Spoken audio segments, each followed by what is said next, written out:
Sino ang tunay na sinungaling?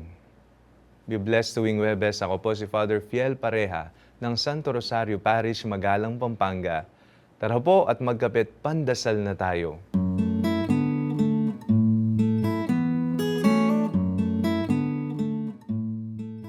May kilala ka bang sinungaling? Nainis tayo sa mga sinungaling at ayaw natin silang kausap minsan sapagkat alam natin na sa bawat buka ng kanilang bibig ay may mga katagang walang laman at pangit. Ang isa pang sinungaling ay ang taong hindi kita ang pinaniniwalaan sa kanyang aktwal na pamumuhay. Ang turo ay pagpapatawad, ngunit ang daming hinanakit sa kalooban. Ang turo ay tumulong at maging mabuti sa kapwa, ngunit di man lamang kayang bumunot sa bulsa.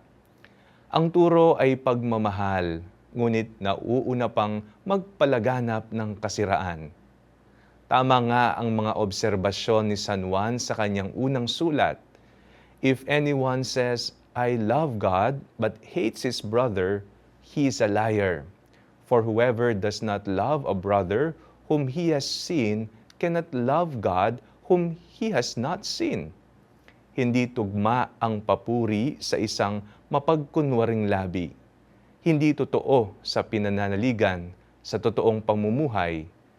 Naiwan ata sa apat na sulok ng simbahan ang pagmamahal niya sa Diyos, kaya nang lumabas ay dating gawi pa rin.